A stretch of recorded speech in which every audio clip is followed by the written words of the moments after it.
Hello, I'm Joanne Peh, and this is my brand new podcast series, What Do I Know?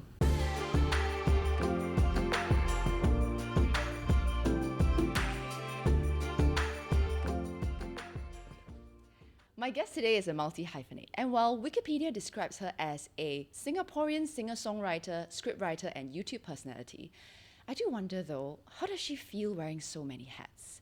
And in this world of YouTubers, KOLs, content creators, and influencers, is there a difference with the work done? Is one better than the other? Let's hear it from the talented Annette Lee. Hi, Annette. Hi, Joanne. Thank you so much for having me on your very first episode. It's such an honor. Thank you so much for joining me and for agreeing to come on the show. And for those of you who are not familiar with Annette, she's a popular filmmaker, actress, and musician, most well known for her comedy. She's written, directed, and starred in many of her own viral video series.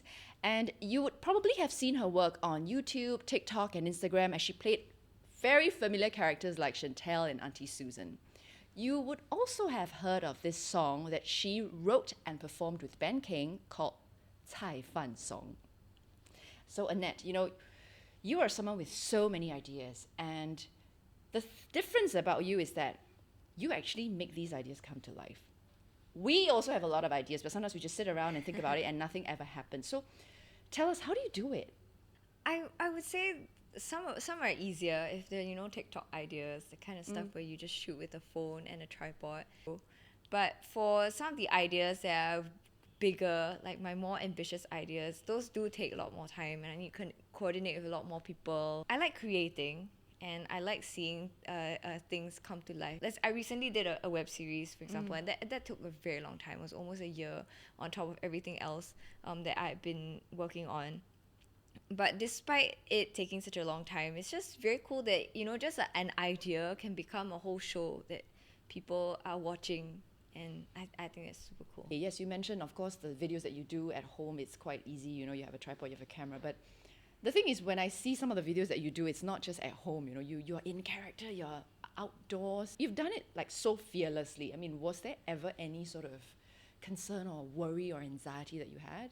I think, okay, so one thing that helps for a lot of the outdoors ones is that I always have a camera guy with me, so I never feel alone. And secondly, I'm usually dressed up as a strange character, and that helps because I just feel like it's not me already.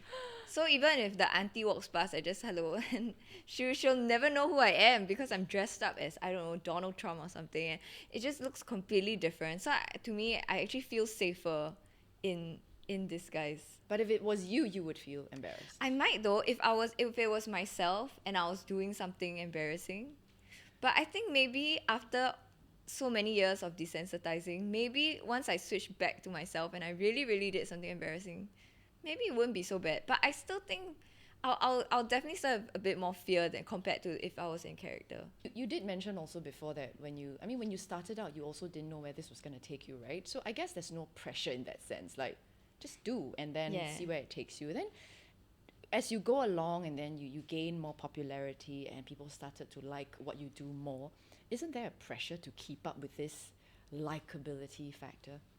Yeah, actually, isn't it kind of strange that we're doing a job in which like how well we're doing depends on like how much people like us. I think because of the new age of like digital media, it's easy for people to like leave a hate comment if they really don't like you. Like it's easy for them to just show whatever sentiment they have towards you, and that's why that kind of, which is why I feel for you strange. What you do, because a lot of the work that you put out there is on social media, right? And you're opening yourself up to all these comments from people, and that's why I'm saying the likability factor, that you need to keep up with it. Like you have to sort of make sure that you're always liked, or at least your content is always liked, isn't it? just try my best to be as consistent a person as I am, say, in front of the camera and behind the camera.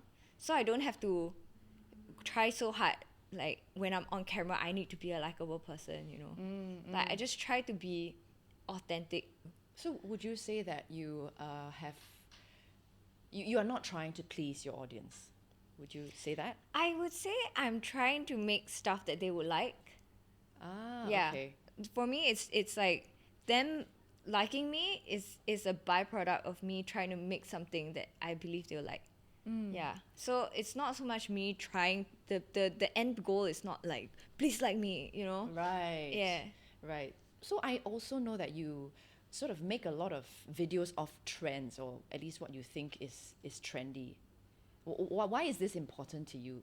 I would say it's not super important for me, but sometimes if I have an idea that so happens, happen to come up with an idea while looking at this trending topic, then I'll just make you it act happen. on it. Yeah, so it's not so intentional where something trending is happening, I must create something.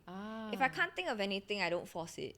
Yeah. Right. So it's the same thing. Like I don't wanna to just do it for the sake of doing it. It's like I want to think of how I can bring value by adding on to the conversation. Because your intention is always to bring joy and to make people laugh, but sometimes you don't know how people are going to respond to what you make. Yeah. Right. So I suppose what I'm asking is, have you ever done anything and then you thought it was funny and people just that's lame, or like they don't like it, or or they turn it the other way and say, actually that was very rude, or anything like that? I think that there have been maybe some ideas where I thought it's kind of funny, but it didn't do as well as I expected, maybe. But I'm fine with those because I think those are just learning lessons. It happens all the time, right? But when it comes to people turning it around and saying I'm rude or something, I think it rarely happens. It's just a few comments here and there, but they're generally few and far between. Do you get hate comments? Here and Not there? so much now. I used to, I guess, because I've always been very vocal and very honest about how I see things. And obviously, when I voice certain things, I never saw it as a problem, or that it would stir controversy, or that it would make some segments of the population unhappy. And but somehow or rather, it just creates that conversation, and then people start talking. There will always just be a few people who do want I kind of assume you don't have it, because I mean, I your main do. goal is to make people laugh and to make them happy. Like, honestly, like, how can you hate someone for that? Like, There will just be some people, this is not funny at all, which is fine, But that's because not- everyone has different senses of humor. yeah. I mean, just saying that this is not funny at all is okay. I mean, I guess it's not. It doesn't put you down, right? Yeah. But I mean, for me, I have received some really like nasty comments before. But I guess it's also training for. I always see it as training, for myself on how to let go. Just now you mentioned something about like some of the stuff that you create is more successful than others. So how do you measure this success? I wouldn't fixate on it. So yeah, if something doesn't do as well, okay, like I'll just move on and just make the next thing. Yeah, so you just constantly think of like what's next, and I think it's very important. So even if it's a failure, then I'll just, okay, that's bummer. Okay, never mind. I'll just move on. And if it's successful, then oh great, and then I just also like don't let that get to my head. And then now what's next? Now what can I do? It's even better. And I think that's something which I learned, especially since I became independent, right? Because it was a lot of trial and error, and I had that space to do that, where I could just fail and there wouldn't really be consequences. And I just try out and experiment with different types of videos, different styles, different characters, and whatever sticks, then I go on with it. Whatever doesn't, I don't. And I think it just taught me to not be affected by failure as much. So I no longer fear it as much anymore. Yeah, and I would say, similar like what we were talking about. Some people leaving their feedback, hate comments or something. Sometimes I mean I do take that. I mean those are, in a sense, you've mini failures, in the sense that you failed these people, but you can't take that to heart also, right? Because you can't live your life succumbing to the currents of the world. But you say that you don't let success get to you. What do you mean by that? Like, is there an example of perhaps you've seen it happen to some people where they allow that success to get to them? What sort of behavior or action are we talking about? I mean, I have seen people kind of change a little bit because of, I don't know, fame and money. And also just being in the industry, sometimes you can see people very fixated on like numbers or fixated on I don't know. I want to have more followers. I want to whatever. Yeah. But what I've come to realize is that the more you fixate and the more obsessed you are about something, right? The more it'll elude you.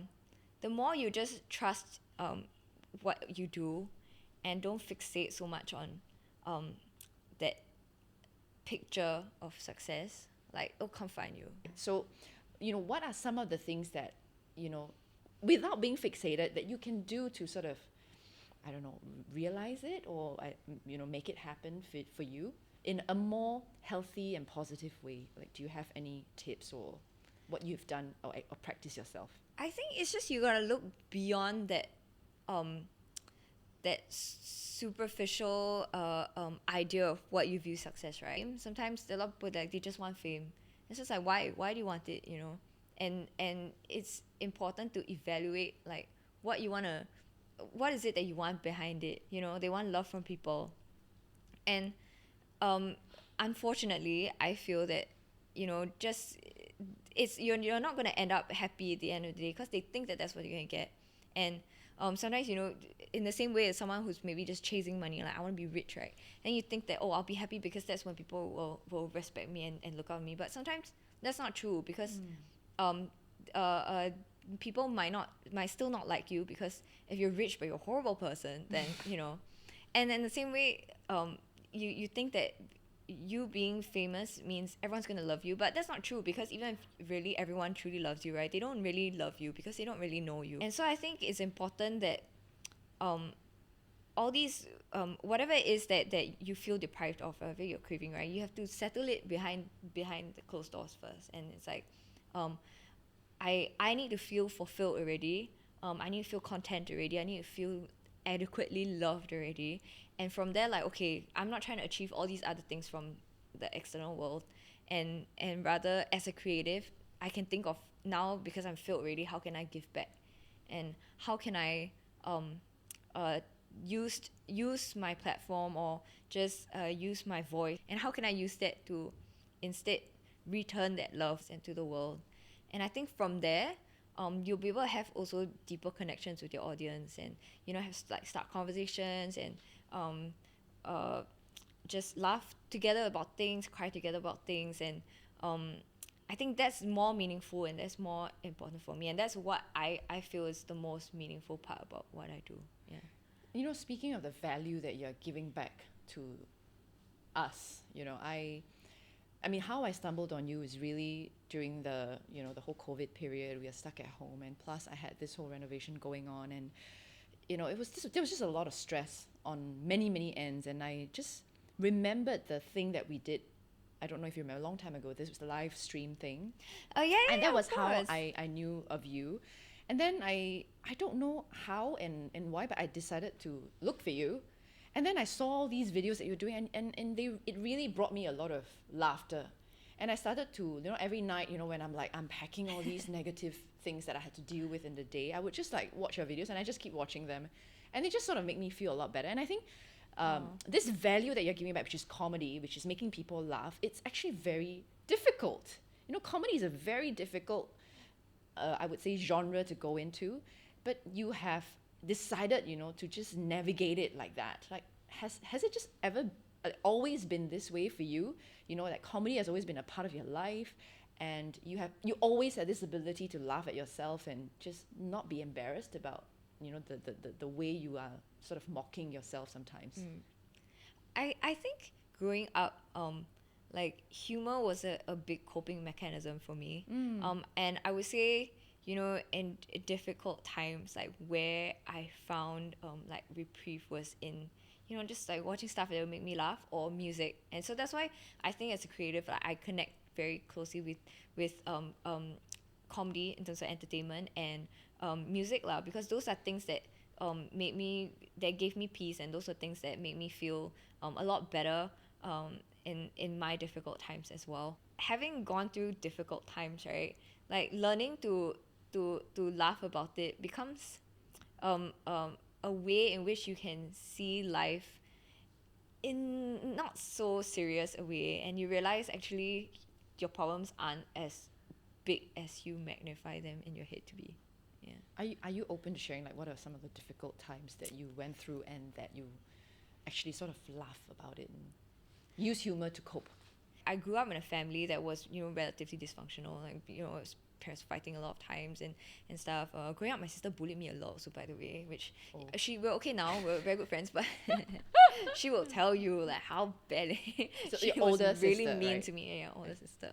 And I think just growing up also, I just felt like I was constantly always like very alone, and I found joy, in just at a really young age, like just drawing.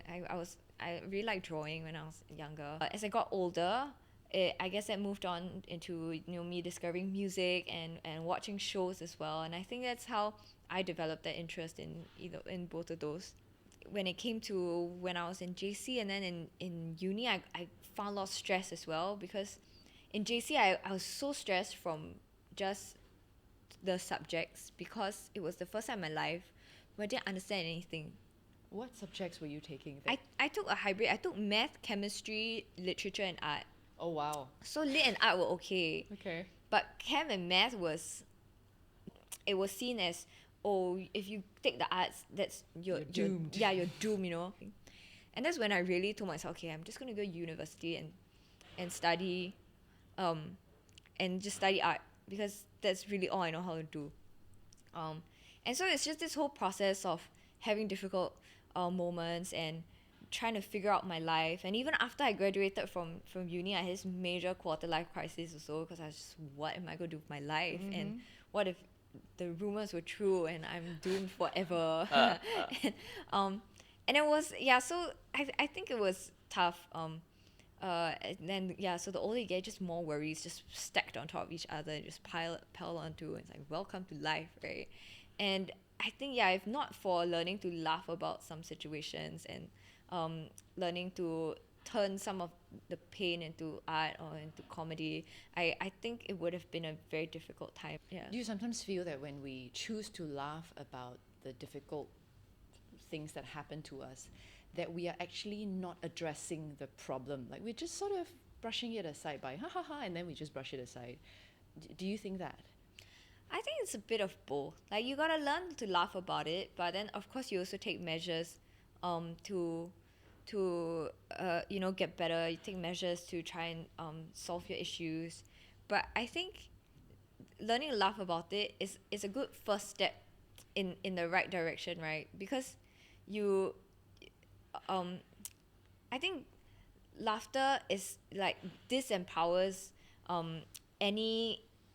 the strength of any situation. If you learn to laugh at yourself, and then your situation is disempowered in that moment, like your situation suddenly feels like it's not as crazy as you think it is. And that helps you then move on to start fixing the problem and take on your opponent a bit more easily. It's not that your opponent disappears, but he's just not as strong enough. So okay, before we go for our break, I just want some actionable tips from you, because we talk about being able to laugh in difficult situations. Okay, so theoretically we know that when we are faced with some sort of difficult situation, we should use humor. But then how? If you can't laugh at yourself, then go search for something in which you can laugh at. Like, come watch my videos, but just look for something that can bring you that's into that state of laughter. It's like how sometimes they say if you smile long enough in a day, then you might actually feel happier and allow yourself to get into that state. I think watch Annette's videos. That works too. And with that, we're going to take a break and we'll be right back. Welcome back. And just before we went for the break, we were actually talking about using laughter to diffuse any difficult situations. Which brings me to what just happened at the Oscars not too long ago, where, Will Smith was upset about something that Chris Rock said, which he did out of humor from his perspective. I think no matter what, like, violence is never an answer. So even if he was upset at a joke, I don't think that he should have just gone and hit somebody. Yeah, because the minute you hit somebody, right, then you lose already. Yeah. What do you think he could have done then? Chris Rock made a joke, right, and if you let these words like affect you to an extent where you need to get physical, then that's kind of crazy, because someone out there might say something worse to you one day. Maybe he should have just sat in the audience and just yelled what he yelled. For me, there are people who also say that, while, that looks like physical violence, and there's also the other part of it where whatever Chris said could be seen as verbal abuse, right? It's also violence in a different form, in a verbal form. And it's also not okay. We may be okay to talk about it, but it doesn't make it okay for you to make fun of it. So I think in a way, what he has done is that he has made a very, very strong point with this very public display of anger. And it probably wouldn't have the same impact if he had just sort of spoken to him on the side, back like off stage to do this. So I don't know if at that point in time he had used humor, for example, just laugh about it and just let it go, if it would have been better. But what I felt he did was actually, sometimes when you have anger in this way, it raises awareness for everyone. And it makes me think also that, hey, you know what? Sometimes when we make jokes about people, we got to be careful what we say. And we got to be sensitive. And and it has always been very close to my heart also, because I've experienced before what it's like to be on the receiving end, right? And when you have hosts and you have comedians, because in wanting to make a joke and being humorous, and they actually make fun of us, or, and I'm not okay with it. Yeah. I'm not happy with it, but you don't want to make a scene, you don't want to like draw unnecessary drama to yourself, so you just kind of like ha ha ha laugh about it. But then after that you go like, actually, maybe I should have stood up to it, and I should have voiced out what I thought, publicly, because you did something so public to me, but then I don't get a chance to respond publicly to what you did. So coming from that experience, I would feel like, I kind of also understand where he's coming from. While we do agree here that violence is not always the method to solve problems, he definitely has made a point. I'm not agreeing that I think Chris Rock's joke was very funny or anything. I also didn't laugh at it. And I think personally for me also, when I write any jokes or anything, it shouldn't be at the expense of someone's appearance. Pick something else, So are there any other things that you sort of take note of when you think about jokes that you make of other people? Not at the expense of people's insecurities.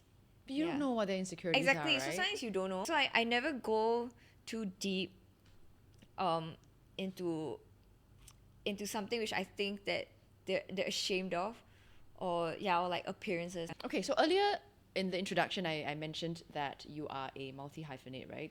And then in this world where we have like content creators and YouTubers and influencers and KOLs, like, is there a difference in the different roles, or are they just labels that we put on? I don't know, because I think for me, like, I never saw myself as becoming an influencer or something. Like, that was not on my to-do list. Like, that was not my ambition when I was a kid. Like, I just wanted to be an artist. So at this point, which do you identify with, if there even is one that you identify with? I don't know. I'll go with musician and filmmaker. Right, because if you were to fill up your immigration form, what would your occupation be, right? I always just write writer. It's just easier. So I think till today, it's just been so hard to define it. So it's just, I don't know, whatever you see me as, lor. You will still continue to write writer in your immigration form? Yeah, I probably would. Just to make it easier, I would say the one thing that ties whatever I do together is the writing part of it. A lot of the work that you are creating as well is also from a lot of the feedback that you're getting, which also means that you have to go through all the comments and read what people are saying about you, and sometimes you really don't know what's the next one that's gonna come, right? Like in my imagination, I'm just thinking that's really hard, because you're almost like living your life based on what everyone else is saying. Or am I wrong to say this? No, like, because please I don't take most of it to heart. Yeah, so it's okay. Yeah, and some of it I know it's just misinterpretation. So my latest series, Asian Billionaires, there's a a Filipino character who's a helper, and then someone commented like, "Oh, you're just making a Filipino stereotype." And someone replied, that person, because I just ignored the comment and said, and so someone else replied and said, "Please explain how is this a stereotype, right? I really just want to know." And they said, "Oh, she's making it look like all Filipinos are domestic helpers." And I'm like, in my mind is no, that's not how what I showed. It's just I'm just showing in the context of this one unit of a family, they have a helper. It doesn't mean that because she's a helper, then suddenly I'm saying that all Filipinos are domestic helpers. Like, that's not true. So I was just like, that's not true, whatever. So I just move on. It's just a misinterpretation. Right. Yeah. But I would say there are times if someone is trying to start a conversation, if they ask something, then I do tend to reply, because I won't see those as hate comments. Like, I feel like they're trying to start a conversation. Maybe I'll explain myself. I Yeah. agree to this, and I see a lot of myself as well in what you're saying, because for me, I think it's important to have conversations, and we may not necessarily agree with each other, but if we are coming in with that intention of just wanting to present another perspective, it's different from, I'm trying to put you down, I'm trying to, attack you. I think that's very different. So I do think that it is indeed important to have conversation. We're not averse to it, but at the same time, I think it's how it's being phrased in the comments that would sort of determine whether or not you would respond. Yeah. If they ask me a question nicely, like just to try and find out, I'll gladly reply. Is it competitive actually in your industry? Yeah, but I mean, there are some really awesome people as well. I mean, in every industry, there's like there's awesome people and there's not so awesome people. So What do you think will keep you going? Because like you said, people's attention spans are shorter, and then someone new and someone funnier probably will come up, and then how do you stay relevant? I don't think so much about that. So I just think about like the work that I want to create. And yeah, so I guess that would be how I stay relevant. But okay, and I would say I of course set goals where I produce something every week or so, just because I'm working for myself right now, so I can't just not work. Yeah, so that for me is just creating the content. Really, like, I think if you just focus on making stuff that you think people enjoy, right, you really don't need to worry so much about all these external other things. So you seem like this. You seem like you have everything going for you, right? Because you are, happy, and then you are making content that you like. You're kind of living out your dream, because I've read that you said that you graduated from film school and you wanted to be like a director, a writer, an actress, and actually you've done it all. I actually right? never wanted to be an actor, so it was just I accidentally I stumbled on in front of the camera because at my previous job. Yeah. Okay. But you've done it all now, right? Have you always been so focused? I have a dream and I want to be this, and then I will, work my way to achieve this goal. I think how I ended up on this path is actually because of a lot of failure and because of a lot of like closed doors and a lot of like rejected opportunities. Instead of just sitting there and wallowing in my sad life, I just figured I'll try my best to create something lah. And then that's how it happened. So for instance, back when I was in uni, so I wrote some music, and there was this mentorship program that was going on in Singapore where you could submit like some of your demos, and then if you're chosen, right, a group of you, like, they would pick, I don't know, 10 singer-songwriters or something, and they'll work with industry professionals, and you'll probably get your songs produced and stuff. And so I submitted. So it's a yearly application. I submitted for 2 years and I didn't get it in my second last year and last year of university lah. And so when I left next year, I just told myself, like, I'm not gonna keep trying every single year already, right, and then just keep getting rejected. And so maybe I'll just send my demos to some other producers that I kind of like. And then so I sent it to a couple producers, even like once in US. And then there was this producer from the US called Ed Cash, and then he and his brother Scott Cash, they liked the songs and they produced it. It was just such an amazing opportunity that would not have come if I didn't try to attempt to create it in that sense. Like and it only came about because of the initial rejection. Yeah, and so because I was turned down, then that's why I ended up like that. So I And suppose a lot of people don't know this part of the story, right? Like, yeah, they think that, oh, I just didn't want any kind of other, I never submitted to anything and I just went out there and made it myself, right? Like, no, I didn't. Like, I would have wanted to just, go with whatever is in the and mentorship program and then be Yeah. happy with it. exactly. And I think it was similar also for when I started acting and multitasking on set, right? Is that I just wanted to be a filmmaker and I just wanted to make like a show. I wanted to make a web series. So when I was in school, when you're in film school, everyone wants to make a movie, right? Every director wants to make a movie. And for me, it was like, I would love to make a movie, but I also enjoyed watching series, especially like comedy series, like all these Modern Family and that's other sitcoms that made me very happy. And I was like, that's one of the first things I want to do because I know that that's also slightly more achievable compared to a movie. Yeah.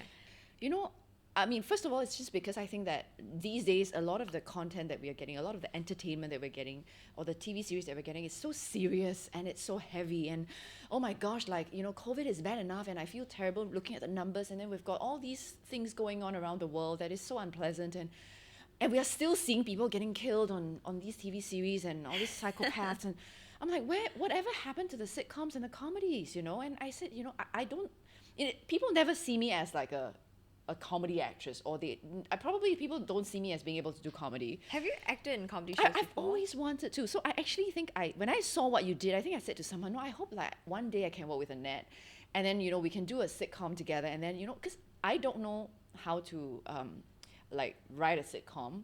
And I would love to be directed, by you because you're funny and I thank and you.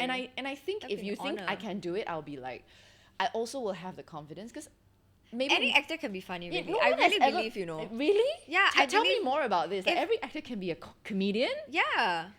It's all about writing the character and being in the character. You don't have to be, what that straight out hilarious person. It's funny because I'm watching you as a spectator, but you're not funny because you're a funny person. Does that make sense? I don't know, and I wish I had this chance to do comedy. Also, just because of the fact that I just want this myself. I want to be entertained in this way, And try something new, right? Like step out of your comfort zone. and would you and say? because and step out of my comfort zone is one thing because I have done a lot of very heavy roles before, and it gets physically and emotionally really draining. Oh. And I really want to just like be happy and do like a funny show and just like have fun and enjoy myself and just and not every time is very layered. Like the characters are always so layered and there's so much trauma and this and that. With you saying this, I feel like maybe it's about finding the right director and the right script. But not As long as everyone you- can write sitcoms. So this is the thing. I think I had a conversation with an industry person before about like how come there are no more like sitcoms these days? Now it's no longer the trend, so to speak. Actually, yeah, why? And I've heard that it's because it's really hard to write good comedies. Is it because also a lot of people are getting comedy in a very short and quick form, like through Instagram or TikTok, right? Like your videos, for example, then I no longer need to sit down and watch like, like a full length or not full length, but like even a full length is like 20 to 30 minute Yeah. like sitcom. Like when I can just sort of swipe, ha ha ha, swipe, ha ha ha, swipe. No, I disagree. And that's why I wanted to make my web series, because what I love about being able to do a longer show is having people feel like they're a part of something deeper. It's not like just a superficial laugh. And I've had really warm reception to the show, and I do think that there is value in making something longer and having a longer laugh in that sense, yeah. Because I would say, if it's just a very short video, you have a quick laugh and then they move on, right? But if you have a longer show and a longer kind of sitcom, people really follow it and they feel like you're part of it. And I think there's something extra special about that, But I wish there were more. Yeah. Yeah, and I think you have to spearhead this for us. I will try my best. So I do think that we need to have more sitcoms. And when you say that actually sitcoms are easy, it is kind of a bit different from what I heard. Right? Okay, no, so I wouldn't say it's easy in terms of the writing and Right. coming up with the story, but I would say it's easier in terms of just cost wise. You it doesn't have to look as huge production budget, and you don't have that very cool shot or drone shot. You don't need that kind of madness when it comes to a series compared to a movie. Like if I were to make a movie one day, like I want to have a lot more cool stuff, and like my budget will probably shoot Right. through the roof. So for me it was in terms of writing a good story, I wanted to start off with a series and something a bit more lighthearted, and that's what I wanted to do when I graduated from school. And somehow it just led me on this other path, because like you said, I guess there was no for me there was no opportunity for me to get a series made. um I wanted to actually do a series with a friend when we first graduated, but long story short, we wrote it together, and then halfway he was just saying like, oh, can I just release this on my own channel? Yeah, and then I just felt like, Betrayal. yeah, a bit, right? Which now it's been almost 10 years or more. And then I Are just y'all said, still talking? occasionally, yeah. But, and I was just like, okay, never mind, you just go ahead with it then. Yeah, which I think I like wrote with him like half, yeah. And then so he just went ahead with it. And then for me it was, okay, how do I find another opportunity? Because that was something that we were discussing, and we wanted to like start a channel together, because again we didn't see that there were any opportunities. And like you say, for the mainstream media, they didn't seem to be making a lot of comedy stuff. And even if they were, like, how was I as a fresh graduate gonna get my foot into this industry and say I want to make a show? And so I went to a production company, and when I was there, I got a call from SGAG where they wanted me to join the team. And then so I went over there, and they were making videos as well. And so that was kind of a sort of opportunity where I could kind of say, hey, I know I'll do videos. Let's start a internal video team. And I also didn't intend to act. I just wanted to make the videos, but because we didn't have actors around, and it cost money to hire actors, like, okay, I'll just do it. And so that's how it started. And yeah, like it's not like I set out, hey, I want to do this, and hence that happened. Like it was just caused by rejection and the lack of opportunity, which I wish was around, and it just wasn't. And so I just, okay lor, like let me just work with what I have. So that's how it just naturally happened over time, that I just just hone my skills that way, just happened to then, okay, now that I stumbled onto the camera, let's see how I can do better. So And, you mentioned about how pretty much it was a one woman show, right? Now you wrote, and then you directed, and then you acted, and you also mentioned that the barrier to entry is much lower now, because basically anyone with a camera and a tripod can shoot, and because you have got the internet, anyone can create a YouTube channel, anyone can put content up there. Do you ever think that this is gonna disrupt and affect the whole industry? Because you're from film school, right? And then there's a certain standard, like if you're a camera person, you got to study, if you're a director, you got to study certain film language and all that. But now it seems like anybody can be a director, anybody can be an actor, right? So do you think that's going to sort of affect or undermine this professionalism and this standard that we actually should be striving towards in terms of producing better content and higher quality productions? Yeah, definitely. I mean, I would say what makes something look higher production, like a higher production value piece, is just the resources you have to set it up, right?